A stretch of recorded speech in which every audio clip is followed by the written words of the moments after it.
What happens when you create a work of fiction? And is there a process that you could even render intelligibly in that enterprise? Frankly, no, there's not. Let me describe what it's like to be inside the head of a writer, which is a place you never ever want to go. I've got a writer friend who actually defined his method as, okay, so you're in like a green space and there are bees, and each bee, or a butterfly, sorry, is a piece of an idea, and all you've got is a pot of honey and a stick. And so all you can do is wet the end of the stick in the honey and run around desperately trying to get butterflies to stick to it. It took him 6 months to come up with this one description of how he works, what writing is like. It is indefinable in so many ways. I refer to mine as the compost bin in the back of my head. Yeah. And I just have to keep throwing things on it and wait for it to cook down until one piece of shit attaches to another piece of shit. So there is a and becomes connectivity. something that looks like an idea that I can work with. I'll add another thing. Yes, I was going to ask, because George and Margaret, about creating scientific theories. As you mentioned, of course, this is a hugely creating scientific theories, the most important tool for the theorist is the rubbish bin into which he throws his theories which didn't work out. And the problem with a lot of scientists is they don't throw away the theories which haven't worked out. They stick to them when they should have thrown them away. Oh, I keep everything, no matter how embarrassing. I've got to work out a way for my folder to self-destruct upon my death, so my family don't find it and think, my God, he was an idiot all along.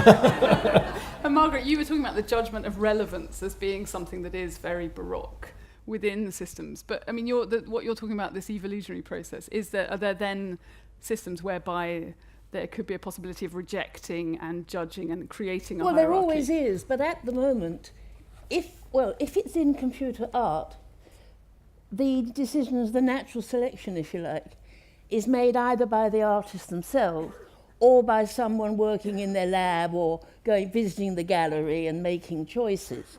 If you're using this sort of programming, which you can do, to design aircraft engines, which you would rather like to be okay, you've got to get an aircraft, the physics, the engineering is so well understood that you can say, what the criteria are for selecting, and the program can do it, okay? The program makes the selection, the human engineers don't have to. But in art, people haven't managed to come up with, you could come up with something pretty boring, like, certain colours rather than other colours. And of course you could do that. But anything really interesting, see, the problem is what I said before about having somebody, some human being, who is capable of stating what the rules are. And if you can't do that, which in general is not possible, you can't transmit it to the computer. But I should say, many, many years ago, early 80s, late 70s, I forget, somebody wrote a program which could generate all of the prairie houses of Frank Lloyd Wright. Frank Lloyd Wright, very, very famous American architect, and one of the things he did was he built about 42 houses. Each one was unique, each one was different from all the others, but they sort of seemed in the same family, so to speak, and they're called the prairie houses.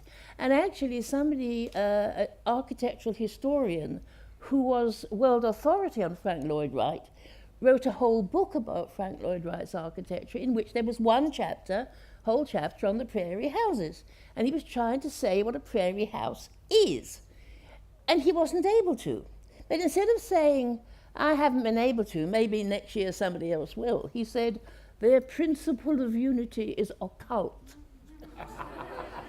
And I think you know what bells that's supposed to ring. Well, in the early 80s, a computer scientist, who admittedly was working with an architect, managed to write a program which generated every one of the 42 or 43 existing prairie house designs, generated lots of others which people who were expert in this sort of building said, yes, that would count as a prairie house. And one of them was built and the man is now living in it. And never, not once, generated a design that wouldn't have been an acceptable prairie house. So that's a specific example, you know, of somebody managing to say, well, these are the rules. If I can tell you the rules, the computer can do it. Trouble is, you can't normally do that.